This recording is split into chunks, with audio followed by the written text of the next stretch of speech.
Naam, hali gani mwanamchezo mwenzangu popote pale ulipo, ni matumaini yangu mzima na unaendelea vizuri kabisa. Mimi naitwa Jennifer Isaya na kama kawaida tarehe 16 Septemba ni siku ambayo ilikuwa ikisubiriwa kwa hamu sana na mashabiki pamoja na wadau wengi wa soka, kwa maana ya Kariakoo Derby, kwa maana ya timu ya Simba pamoja na timu ya Yanga, ambapo siku ya jana ziliweza kukutana saa 11 kamili jioni. Ndio kabumbu lilipigwa pale katika dimba la Benjamin William Mkapa na hatimaye timu ya soka ya Young Africans ikaweza kufanikiwa kuweza kuchukua ubingwa wa ngao ya jamii kwa kuibuka mshindi wa bao 1-0 dhidi ya timu ya Simba. Pembeni yangu niko na shabiki wa Simba ambaye anafahamika kwa jina la Msukuma wa Simba. Mambo vipi? Safi, mambo vipi? Uko poa? Niko poa. Hali iko vizuri au ndo bado unaugulia maumivu ya jana? Niko vizuri, maumivu yamepungua.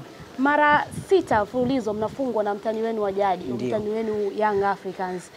Kwa upande wenu au kwa upande wako wewe Msukuma wa Simba, unajisikiaje ama unadhani ni nini hasa kinachopelekea sasa nyinyi mnakuwa wateja wa timu ya Young Africans kwa kufungwa mara ya 6 mfululizo? Kwanza kabisa nadhani shida iko kwenye uongozi. Klabu ya Simba tumekuwa na uongozi mbovu. Nadhani toka alivyokufa Hans Pop Simba imekuwa na uongozi mbovu sana. Kwa sababu toka unavyozungumza mara 6 mfululizo, tumefungwa mara 6 mfululizo. Ni matokeo ni mabovu sana ambayo hayajawahi kutokea toka dabi imeanzishwa. Unapozungumzia uongozi ni kwa namna gani sasa? Maana yake timu inacheza uwanjani, uongozi wenyewe uko pembeni. Uongozi unahusika vipi kwa timu kukosa matokeo mara 6 mfululizo dhidi ya timu moja? Usajili. Simba anapoanza usajili, anasajili wachezaji ambao ni wa kawaida sana. Cha kwanza, anasajili wachezaji wa kawaida sana. Ila wana Simba wenzangu hawataki kukubali ukweli kwamba timu yetu wanasajili usajili ambao ni mbovu. Toka ameingia Engineer Hersi, wameanza kufanya usajili Yanga, usajili mzuri sana. Kwa kina Stefan Aziziki, Max Nzengeri, wameleta Pakome, wameleta Aziziki, unamuona Mudathiri haya ameingia kwenye kikosi, wanafanya vyema. Lakini pia unapozungumzia Simba kufungwa mara 6 mfululizo ni maumivu makubwa sana kwa sisi mashabiki wa Simba. Kwa sababu ni kitu ambacho hakijawahi kutokea. Tumefungwa goli 5-1. Tukapoteza tukiwa na kocha ambaye Nabi, alikuwa na kocha Nabi. Tukapoteza akiwa ni kocha wa Yanga. Tukapoteza 2-1. Tumekuja tumepoteza ngao ya jamii 1-0. Nadhani hapa katikati kuanzia kwa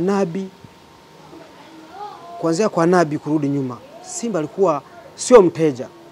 Tulikuwa tunacheza kucheza na Yanga, tunashinda. Nafikiri msimu wa 2021, 22 tulishinda magoli 2-0 dhidi ya Kibu Dennis na Hendo Kinonga. Baada ya hapo Simba tumekuwa wateja kwa Yanga. Kwa unavyotazama, kwa mfano jana msemaji wa klabu ya soka ya Simba ya Ahmed Ali mara baada ya mchezo kuweza kutamatika, alisema kwamba yeye timu yake imefungwa sio kwamba timu yake ni mbovu, bali ni nafasi zile ambazo waliweza kuzipata hawakuzitumia vyema na mpinzani wao akaweza kuweza kuzitumia hiyo nafasi moja vizuri, sio kwamba timu yao haikuwa mbovu. Sasa kwa unavyotazama wewe usajili ambapo Simba wameufanya, unadhani ni wapi walikwama? Ni wapi ambapo unahisi walilegalega kwenye kufanya usajili? Asante mwandishi. Kwanza mwandishi, nataka nikwambie kitu kimoja. Ahmed Ali ni msemaji wa klabu ya Simba na analipwa na Simba. Kivyote vile lazima atazungumza Simba ni bora, lakini huwezi kuwa bora kama huwezi kupata matokeo. Lakini Simba Day alipata matokeo bila kuwa na kikosi bora. Huwezi kupata matokeo, huwezi kusema nimecheza vizuri alafu umepoteza mechi. Unanielewa mwandishi? Simba bado timu haijawa na chemistry. Na shida kubwa ya Simba ni kocha Fadlu. Amini nakwambia mwandishi, mashabiki wa Simba hawataki kuambiwa ukweli, lakini nataka nikwambie leo, kocha Fadlu ndo ametokea kuwa kocha mbovu kuliko makocha waliopita pale klabu ya Simba. Amini nakwambia. Kwa sababu nataka nikutajie sababu kwa nini kocha Fadlu nimesema ni kocha mbovu. Kwanza kabisa, kocha Fadlu ndio kocha wa kwanza kufungwa mechi 4 mfululizo na mtani Yanga. Mechi 4 mfululizo kocha Fadlu. Kocha Fadlu amekuwa kocha wa kwanza kufungwa na makocha 4 tofauti wa klabu ya Yanga. Mechi ya kwanza amefungwa na Nabi. Mechi ya pili, mechi ya kwanza kafungwa na Gamondi. Mechi ya pili kafungwa na Sidramovic baada ya kuondoka Gamondi. Mechi ya tatu kafungwa na Mirudi aliondoka. Mechi ya nne kafungwa jana. Umeshanielewa? Sasa kwa nini huyu kocha anafungwa mechi 4 mfululizo? Haya, naweza nikakwambia kati ya mechi 6 ambazo tumefungwa mara 6 mfululizo, mechi 3 naweza nikasema ni nje ya uwanja. Mechi ambayo tulipoteza mbili tulipoteza mechi goli moja Max Nzengeli ngao ya jamii msimu jana. Max Nzengeli tulipoteza ile mechi. Kibu Dennis alifanywa mazambi ndani ya penalty box, penalties 2. Ni makosa ya waamuzi. Mechi nyingine ni mechi zidi aliyofunga Kijiri, alijifunga. Lakini pia ni makosa ya maamuzi ambao tulipata nafasi. Alafu ilikuwa kama penalty tena pia ilihusika. Shadrack Kaboka alinyanyua mguu kumfanyia faulu nani? Kijiri. Na mechi nyingine ilikuwa ni ya jana. Jana tumepoteza. Ndio. Jana tumepoteza mechi. Lakini sasa nataka nikwambie, nikupe fakti. Jana tumepoteza mechi. Lakini ni kweli ile goli sio kwamba ilikuwa offside. Ile goli halikupaswa kuwa goli. Kwa nini sasa? Kwa nini halikupaswa kuwa goli? Kipindi mpira unapigwa kutokea nyuma, Dube anampa Maxi, Pacome alikuwa offside. Alipokuwa offside, Pacome alipokuja kupokea mpira, beki wa Simba Rushine Druk alipoenda kufanya tackling akamkosa mchezaji. Ila ananyanyuka, Pacome alikuwa offside, akaupisha, akaingilia mpira, akaenda akamziba beki wa Simba. Alipomziba beki wa Simba, Rushine Druk akadondoka chini. Alipoanguka chini, Max Nzengeli akapiga shuti, golikipa akacheza. Ile rebound ikamkuta nani? Pacome, ambaye ameingia mchezo akafunga goli. Wakati hapo Mohamed Mkono Lanzimeni line 1, halafu na Mohamed Arajiga alikuwa karibu na tukio.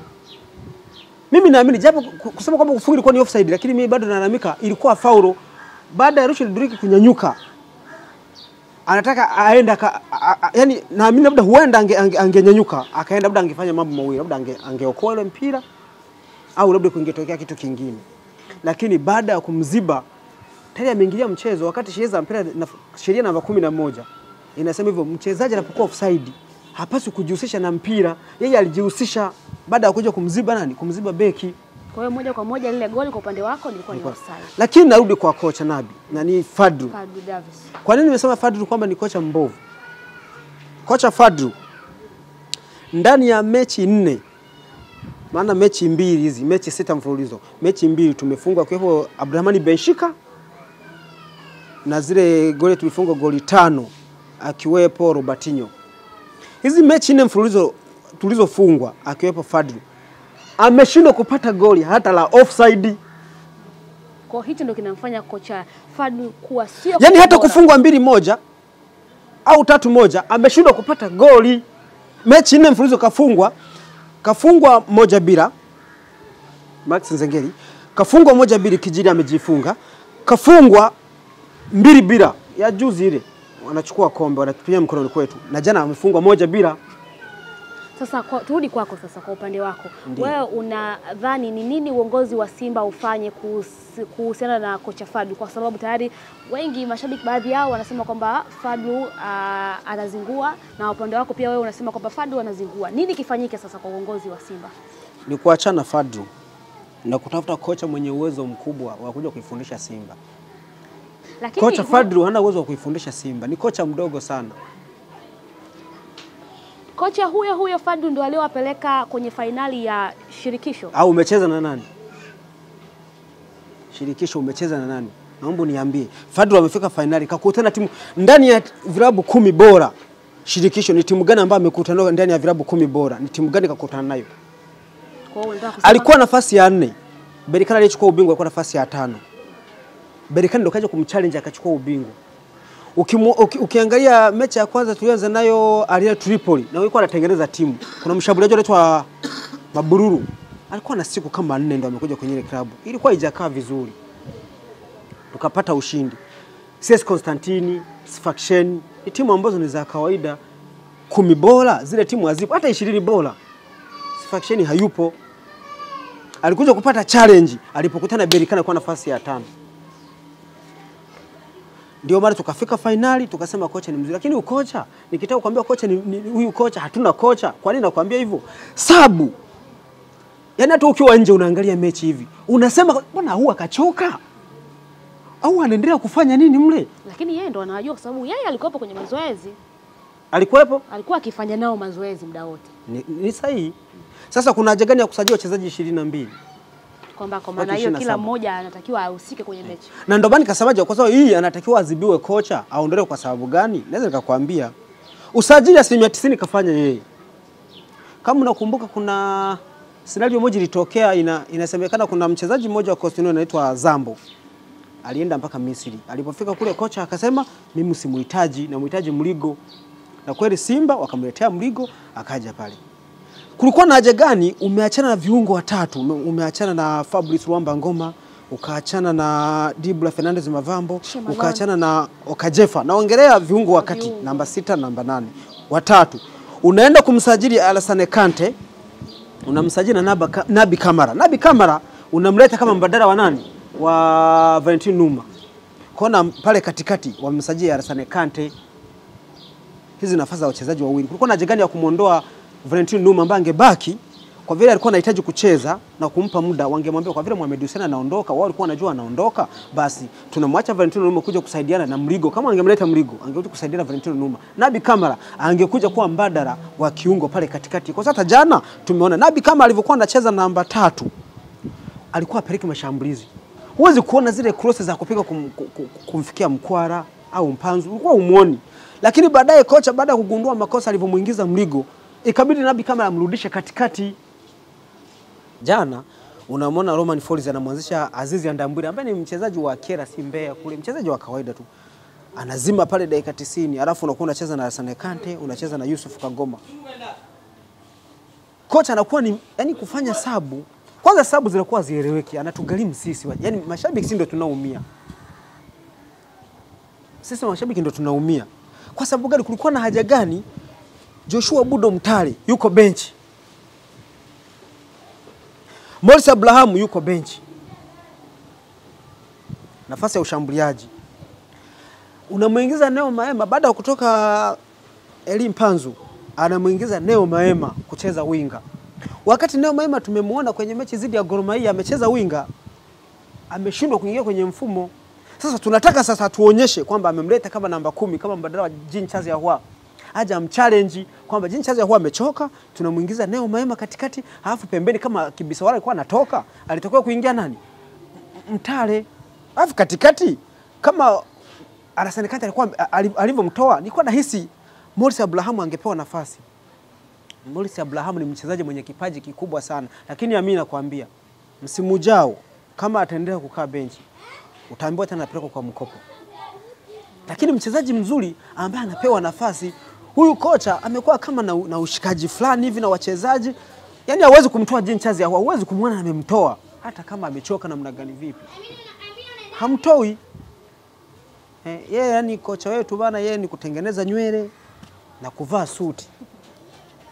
Tayari sasa sajili zimeshafanyika na dirisha limeshafungwa tayari. Kwa unavyotazama kikosi cha Simba cha msimu huu 2025-2026, unakiona kubeba ubingwa ama kuendelea kuchukua nafasi ya pili ama kuendelea kubaki kwenye nafasi yake? Kwanza Manara alisema hivi. Manara alisema hivi. Yanga atachukua ubingwa mara 10 mfululizo. Naanza kuamini yale maneno. Yanga anaweza akachukua ubingwa mara 10 mfululizo kama Simba hawatamtoa huyu kocha, wakabadilisha na mfumo wa uchezaji. Kwa sababu timu imekuwa nzito. Kocha wa viungo sasa anafanya kazi gani sielewi. Yaani timu imekuwa nzito. Unaona kabisa wanapopata mpira, wanapoenda kushambulia, huoni impact yoyote inayoenda kutokea. Lakini unaona Yanga wanapochukua ule mpira, unaona jinsi wanavyofanya mashambulizi kwa kushtukiza. Lakini Simba wanakuwa ni wazito sana. Unaweza kujiuliza kocha wa viungo yupo anafanya kazi gani? Yaani wachezaji, huyu kocha yani mfumo wake ana defense, ni mfumo wa kukaba, sio kushambulia. Maana unaona back passes zinakuwa nyingi sana, anapiga pasi nyuma sana, haende kushambulia. Ndio maana nafikia sasa unamuona Mpanzu, unaweza kusema ni mchezaji wa kawaida, lakini mchezaji mwenye talent kubwa sana. Lakini unamuona Mpanzu ni kama mchezaji wa kawaida, anarudi nyuma, hawapati mpira. Kama uliona Mpanzu anatoka, anaanza kulalamika mpira hauendi mbele. Kwa sababu huyu Jean Charles huwa anarudi nyuma, anakuja kuchukua mpira kwa golikipa au anakuja kuchukua mpira kwa beki, ndio anapeleka mashambulizi. Wanacheza yani nyuma na goli la ushambuliaji. Sasa unapataje matokeo? Kocha alituambia anataka mchezaji ambaye ni X factor, ambaye alikuwa naamini alikuwa ni Faisal. Huenda Faisal angekuja kuongeza kitu kwenye eneo la ushambuliaji. Lakini Simba ninavyokuambia hawaongei lugha moja. Ndio maana mwanzo nikakwambia viongozi wanahusika. Unajua shida ya Simba ni moja.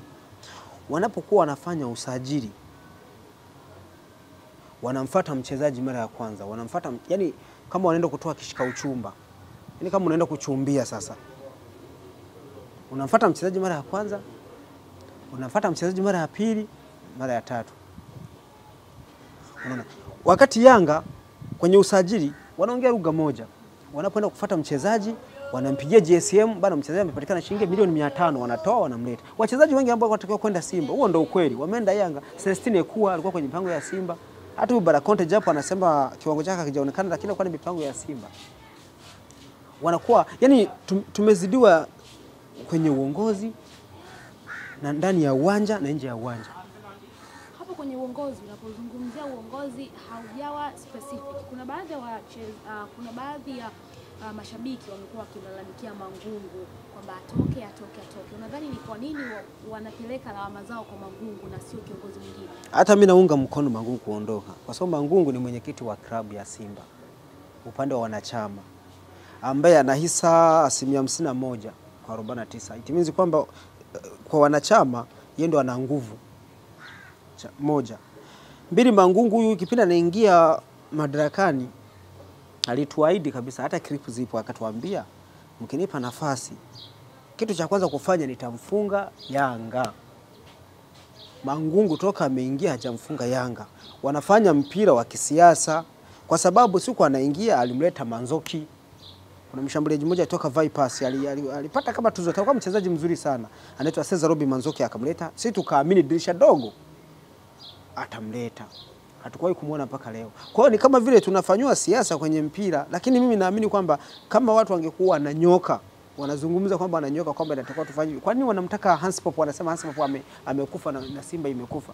Ukisikia ni mafia kweli, nje ya uwanja na ndani ya uwanja. Sasa Yanga ametuzidi sasa kila sehemu, nje ya uwanja na ndani ya uwanja. Maana ndani ya uwanja unafungwa, nje ya uwanja ndio hivyo. Wakati huo nyinyi mkiwa mnalalamikia Mangungu, na jana baada ya mchezo kumalizika, Mangungu alihojiwa na waandishi wa habari kuhusiana na mechi alivyoitazama na kila kitu ambacho kimetokea. Yeye akapeleka lawama zake moja kwa moja kwa TFF kwamba walisema kwamba kwenye mechi kubwa kama hizi, dabi ya Kariakoo, kwa maana inayojumuisha Simba na Yanga, basi marefari wawe wanatoka nje, lakini TFF wakawa wamewaleta marefari wa hapa ndani. Kwa hiyo pia na yeye ni kama vile kuna namna alijaribu kuzikwepa lawama zile ambazo nyinyi mnamtupia kwake. Kwa hiyo Mangungu naye amekuwa shabiki. Hajawa shabiki, lakini alikuwa anazungumzia kwa upande wake yeye kama kwa uongozi wa Simba kwa niaba. Sasa kama makubaliano ni kwamba inatakiwa refari kwenye mechi ya Simba na Yanga, marefari wa ndani kuna matatizo ambayo yanatokea, natakiwa ulete makubaliano. Sasa amesema kwamba makubaliano kwamba alete marefari watoke nje. Haya, kwa nini baada ya kuona kwamba marefari wamepangwa kuchezesha ni Arajiga, si Mkono, si nani? Kulikuwa na haja gani kama makubaliano kwamba marefari watoke nje? Kulikuwa na haja gani ya ile mechi kucheza?